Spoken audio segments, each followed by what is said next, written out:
Welcome to Breaking the Mold, a podcast from Action Funder. Here at Action Funder, we work with businesses and we work with non-profit leaders. We enable the two to work together to create measurable change. In this podcast, we're going to introduce you to some of the change makers we work with, we know and we admire. They'll be coming to us from boardrooms and community centres across the country. Together, we'll tackle questions about sustainability, about working in partnership, and about achieving real impact. Get ready to hear about what challenges and drives these people who are dedicated to taking action on the issues that really matter. I'm Lorna, and this month I'm talking with Nespresso UK's sustainability lead, Mary Child. Mary is at the forefront of driving change for a global FMCG brand. Together, we covered how being a B-Corp has supported Nespresso's sustainability journey, and we talked about the pressing problems of waste and recycling, and a bit about why Nespresso's launched a campaign to support local communities at the retail end of their supply chain.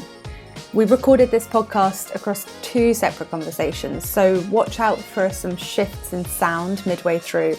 I hope it doesn't distract too much from a really interesting window into the world of sustainability at Nespresso. Let's dive in.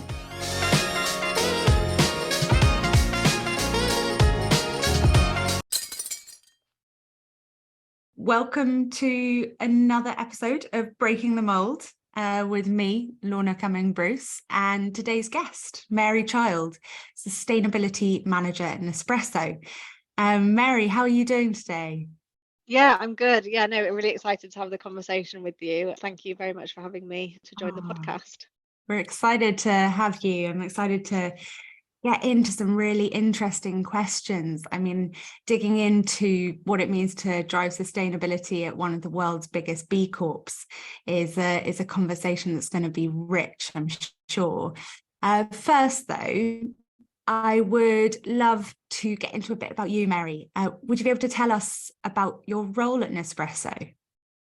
Yeah, of course. So I've been working with Nespresso for 6 years now. I'm sustainability manager for Nespresso UK and Ireland. So what that involves is really driving forward our sustainability initiatives here in the UK, and really making sure that our local sustainability strategy is very much aligned to our global sustainability commitments, such as our push to net zero, as well as our B Corp commitments.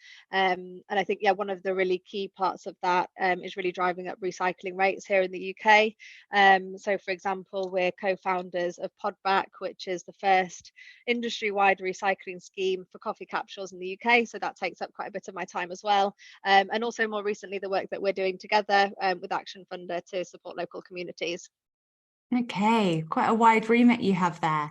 What was it that inspired you to get into sustainability as a career? I've always had a love for nature and always been quite concerned about the climate crisis. But it was actually a module during my undergraduate degree in biology that really sparked my interest in sustainability and led me to a career in sustainability, and that was on sustainable agriculture. And I just found it so fascinating how complex sustainability is and how there are so many different interconnected factors that come into play. But I guess on a day-to-day basis, and I'm sure you have the same working at Action Funder as well, it just feels good to feel like you're making a positive impact on the world around you, and that's sort of what inspires me on a day-to-day basis, and to work for a company that wants to use business as a force for good. Yeah, it's a powerful reason to get out of bed in the morning and feel good about the work that you do. Absolutely. Talking of which, I know that you have been working with colleagues at Nespresso and with us at Action Funder to get people at Nespresso out into the community feeling aligned with the values that Nespresso has around sustainability and impact. Can you talk a bit about that work, about getting the colleagues that you have at Nespresso into community groups? Yeah, so I mean, as you say, it's quite a recent partnership that we have with Action Funder. So, since we've met Action Funder, we've been working together on a pilot to support local communities in areas surrounding our Glasgow boutique, our Solihull boutique, and our Gatwick head office as well. And that also includes the area of London. And so what we're doing now is we're taking those learnings to extend our support to other local communities surrounding our York office, as well as 10 additional boutiques. And what I found really inspiring is to see the range of different community projects out there, and to really empower our employees to really give something back to the local communities. So, for example, one of the projects is the in London, we supported a local community garden in Lewisham, and provided some funds to them to build a solar powered polytunnel. And I actually spent the day there volunteering with some other employees, and it was great to actually meet some of the volunteers from the local community, and to be able to hear firsthand the benefits that will bring to the community garden and to the local community. And I think that our Glasgow team as well were also really inspired by the work that they've done with an organisation called SmartWorks, which is a charity that gives unemployed women the clothes, the coaching, and the confidence to secure employment. But I think the biggest standout for me throughout the pilot, and what I'm really excited to see more of as we go into the next phase, is that action really does inspire further action. So at each of the volunteer days that we've had, there's been employees that want to continue that relationship with the organisation. So I think that's been the biggest standout for me, and it's been really inspiring, and I'm really excited to see more of that as we continue into the next phase, and to really start to extend our support to more local communities across the UK.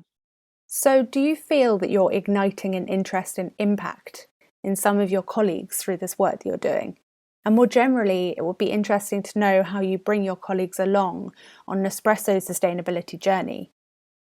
Well, I mean, for employees, I think it's really about always trying to communicate about our sustainability initiatives and communicate about the progress that we're making against our sustainability initiatives.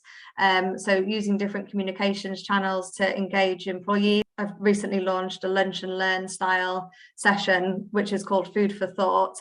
And that is, employees can come along, it's open to everybody, they can bring their lunch, and we have a chat about different sustainability topics.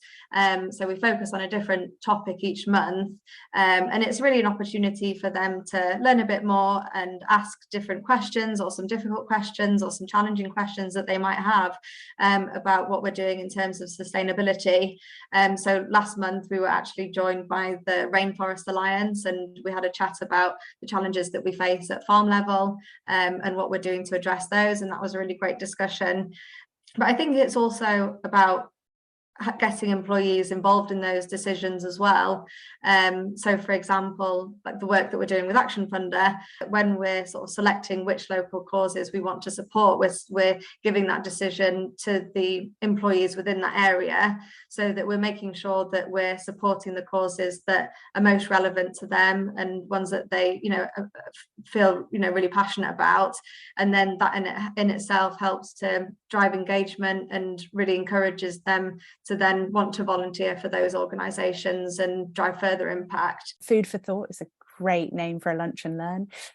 Running these Food for Thought sessions with your colleagues, what's the most common question that your colleagues will ask about Nespresso's impact?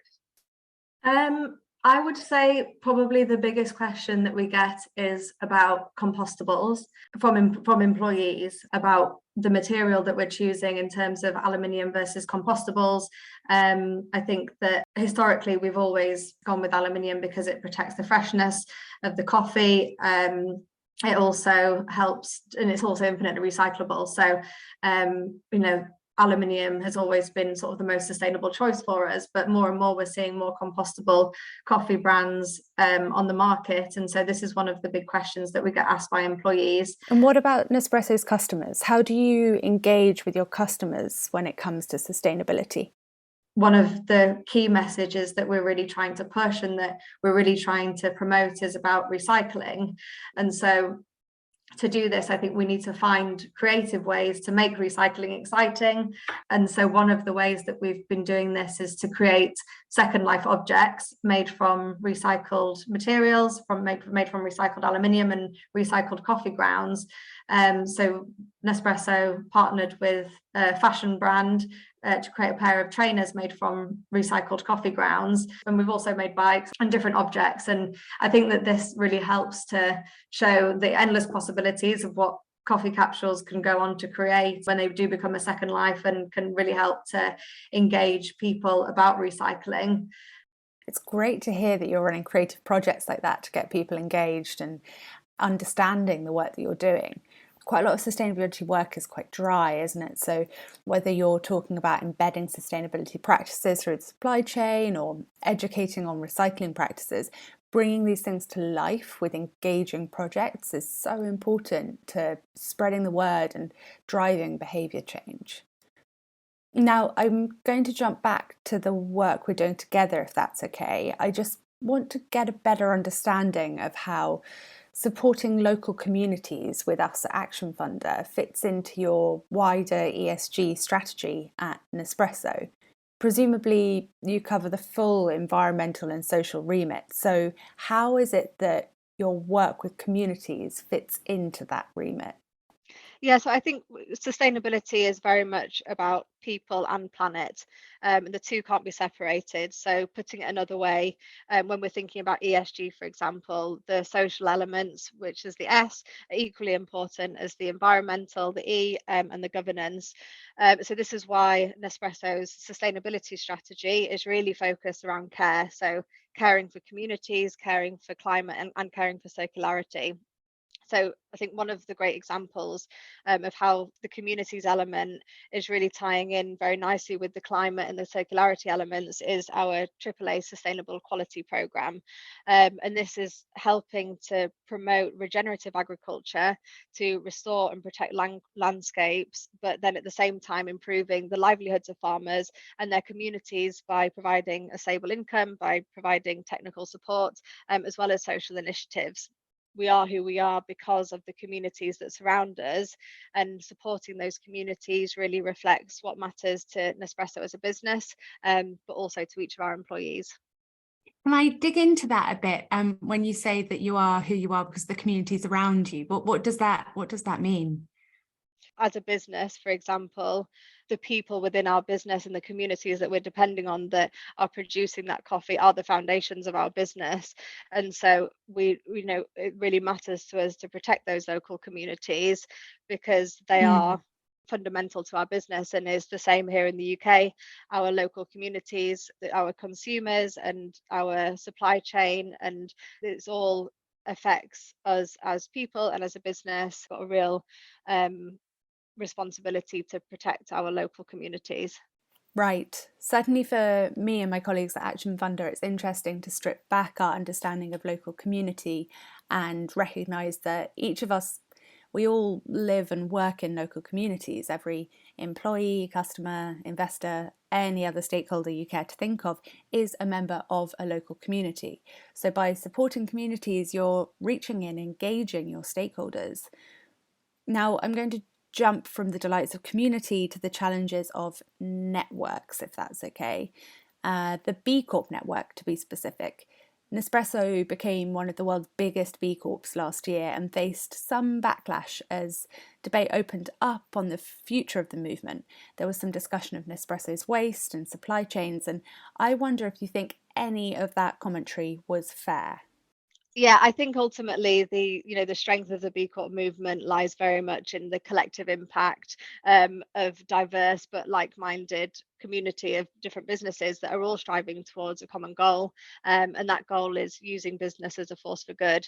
And I think that all businesses, both large and small, need to be part of the change that we all want to see. So I really enjoy the opportunity to tackle this question head on, because we are incredibly proud to be a B Corp, and we're very transparent, and it's a very transparent process being a B Corp. So our B Corp score is available on our website, but also on the B Corp website as well. And I think that you'll know as well as a B Corp Action Funder that the certification is an incredibly rigorous process. And it, because it demands very high standards of social and environmental performance, public transparency, but also legal accountability to really balance profit and purpose.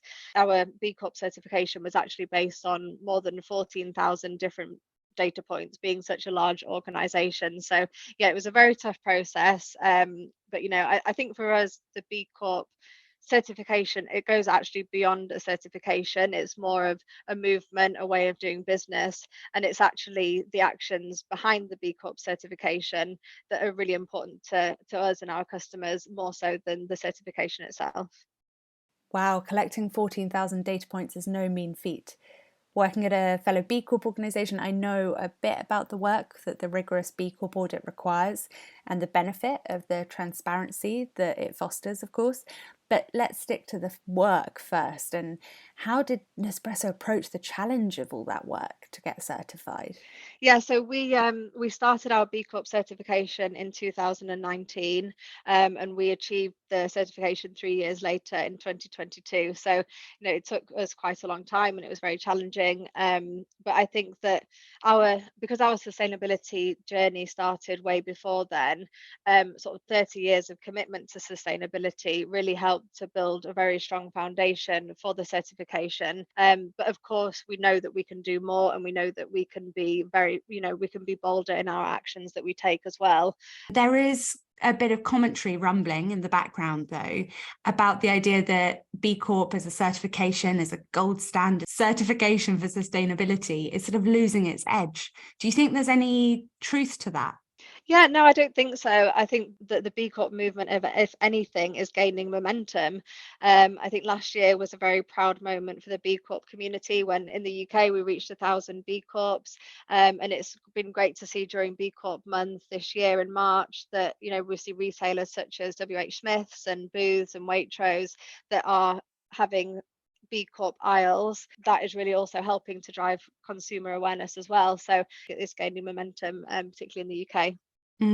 Okay.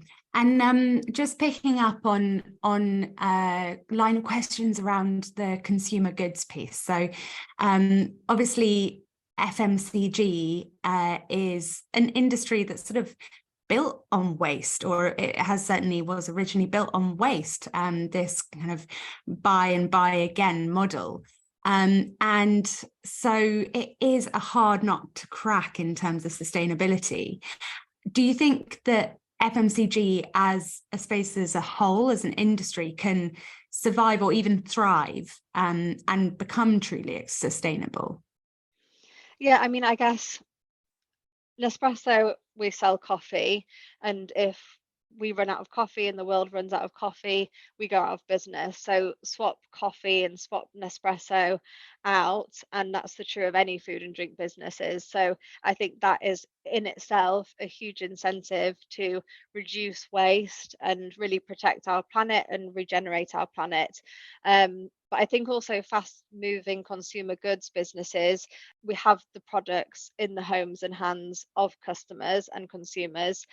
So that in itself brings about an ability to be able to influence sustainable behaviours as well. So I think, one way Nespresso are doing that is to provide recycling solutions to our customers. And so we've been doing it in the UK for 10 years, so that we're trying to improve recycling rates here in the UK, and globally 90% of customers have convenient recycling options as well for Nespresso capsules. But of course, we're trying to continuously innovate and make recycling as easy as possible so that we can really reduce waste as much as we can. So yeah, I mean, I know that the industry faces very complex challenges, including waste, but I do see lots of opportunities, and I'm optimistic that the sector can thrive and become more sustainable. And what about going into more on Nespresso? What do you think is the biggest sustainability challenge for Nespresso as a company? So I think, yeah, by far our biggest challenge is in the green coffee supply. So our green coffee supply accounts for nearly 40% of our greenhouse gas emissions. And so this presents us with the biggest opportunity to drive positive impact and reduce our emissions. By 2050, it's estimated that up to 50% of the area that is suitable for coffee production could be unviable. So I think this is one of our biggest challenges. And so this is why we're building on our 20 years of our long-term and direct relationships with the farmers that we work with, to really helping them to transition and accelerate that transition towards more regenerative agricultural practices, but also doing that in a way that helps farmers to build prosperity and resilience as well to climate change. Lots going on, lots of action, which is quite at odds with the idea of greenwashing, which is another big hot topic in the sustainability arena, and one that I like to talk a bit about with guests like yourself working in corporates, taking action on sustainability. Because it is something that a lot of people talk about, whether it's greenwashing or woke washing or pink washing, community washing. They're issues that we do see come up time and time again. And I'd love to know how, firstly, you define greenwashing, and secondly, how you avoid greenwashing in the work that you're doing at Nespresso. In essence, it's giving false or misleading or unsubstantiated claims about environmental credentials. But the Advertising Standards Authority here in the UK has started to formalise the meaning of greenwashing and advertising, which is useful and very welcome. But as an industry, we do have a lot to learn. And at Nespresso, we're working very hard to make sure that if we are talking about sustainability, we're doing so in a way that uses clear language, simple language that's easy to understand, but most importantly is backed up by evidence. Now, you've been working in the sustainability space, Mary, for around a decade at this stage. Let's delve a little bit into your experiences and hopes for the future. So just first up, what changes have you seen in this space over those years? Yes, I think that definitely since I've been working in sustainability, there has been a huge shift. I think there's a real growing recognition of the challenges that we face in terms of climate change and limited resources and population growth. And I think there's a real growing expectation of businesses to do more, definitely. But I think, sustainability is also something that's a lot more important to consumers now as well. More and more consumers are considering sustainability when they're making purchasing decisions and thinking about where to buy from and what to buy. But I think customers are also becoming a lot more alert to greenwashing. Well, that businesses are seeing more the business case for sustainability as well, and that whether that's protecting the resources that their business is dependent on or increasing sales. I think that more and more the link between sustainability and profit is becoming a lot more apparent. I guess for us at Nespresso, we know that up to 50% of the land that's for coffee production could be unviable by 2050. So there's a really clear business case for us to act on sustainability. What do you see coming up in sustainability? Changes to the space as it is at the moment, or challenges that you see ahead? Yeah, I guess over the past few years, we've seen an increase in corporate sustainability commitments, towards net zero, for example. We're committing to be net zero by 2035 at the earliest. And so I think really the focus now and the focus for the future is the action behind those commitments. I think we really need to act now if we want to, meet those end goals.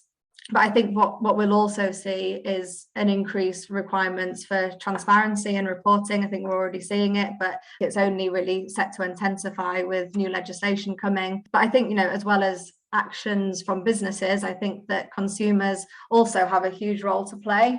And for the future, I think that, consumer behaviour is also going to shift as well and support that movement. Now, I have a kind of final area of questions, because we've talked a bit about challenges and how difficult and nuanced sustainability is as an area of work. But I'd love to leave the challenges and questions behind for a second and think about the ideals. So if you could wave a magic wand, giving you a magic wand here, what would you like to see every person doing in terms of sustainability? Yeah, I think we have a huge challenge in households around waste, particularly food waste. And so I think, the biggest thing that we can all do is to, first of all, avoid waste by buying less, being creative and resourceful in the kitchen. I think, same for clothes as well. There are so many great apps out there now where you can buy and sell pre-loved clothes. but then also thinking about, when it can't be reused or used, to be recycling, and making sure that we're recycling in the correct way. I think there's a huge topic at the moment around wish cycling, which is putting packaging or products in the bin and in the hope that they will be in the recycling bin, in the hope that they will be recycled, when in fact actually that could create issues for the recyclers. So I think, it's really around looking at local recycling policies, checking product packaging, and recycling in the correct way, but primarily avoiding that waste in the first place by consuming less and purchasing less. I want you to keep hold of that magic wand for a minute, because I want to know another area of ideals from you. So in your ideal world, with your magic wand, what kind of impact could Nespresso make in terms of sustainability? Yeah, I think that Nespresso have got some very ambitious goals around sustainability. So if I wave my magic wand, then we meet those as soon as possible. And I think that as Nespresso, as being a global business, they have the scale and the outreach to, drive meaningful impact across coffee landscapes and the markets that they're operating in. And so the real dream for Nespresso is to be part of this global movement of people that are using business and coffee as a force for good. And so that impact will fall across 5 different areas. The first area is to decarbonize the value chain. So really minimizing the amount of emissions from bean to cup towards net zero. The second area is regenerating landscapes. So when we're cultivating coffee, it's about selecting the finest beans, but doing that in a way that's really replenishing and restoring the landscapes where they're coming from. The third area is empowering communities, so doing everything that we can to protect the livelihoods of farmers, but also supporting communities here in the UK, for example, and local to the markets as well, and really being able to give something back to the local community. The fourth area is advancing circularity. So I would love to live in a world where every capsule was recycled and we had, a fully circular business model. And then the final area is inspiring collective action. So we can only really meet these goals and if we, inspire others and we work alongside others, that, we can collaborate so that we can all meet these objectives and inspire change. Well, I hope that someone gives you a real magic wand now, because those sound like some brilliant ideals to reach. Now, I'm going to end by asking for some advice, because driving impact globally with outreach to producers and partners and customers and colleagues around the world is incredible, but we don't all have that reach. What we do have is the power to take individual action. And with that in mind, I would love to know what you think one small sustainability step that we can do in the office today might be. I think that businesses aren't only encouraged to act sustainably by consumers and by shareholders. I think that businesses are also really encouraged to act sustainably by their employees as well. And so I think that one thing that everybody can do in the office is to really encourage that discussion around sustainability and really help to build a sustainable culture within the organization. And I think, I'm very reliant on employees across all different areas of the business to find creative ideas of how we can be more sustainable. So I think, definitely sort of sharing those ideas and having that active conversation around sustainability really helps to drive, further engagement. And what about at home? Because many of us work from home at least some of the week. So what's one small sustainability step that each of us can do at home today?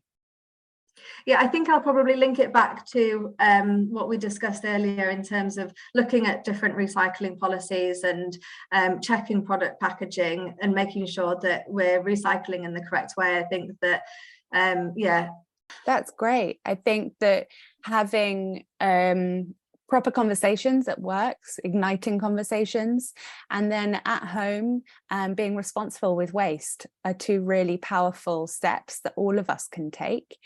And I'm excited to take this forward and share this podcast and share that advice with our listeners. So thank you so much for joining us. Yeah, no, thank you very much for having me. It's been lovely chatting to you. Thanks for joining us for this episode of Breaking the Mould. Be sure to join us for the next one, featuring yet another voice from the world of positive impact. We release these podcasts every month. To be alerted when the next one drops, simply subscribe on your podcast player of choice. For more content on how leaders from the private and charity sectors are creating change today, go to Action Funder at www.actionfunder.org. You'll be able to search for grassroots nonprofits near you and learn more about how to make an impact for people, planet, and profit.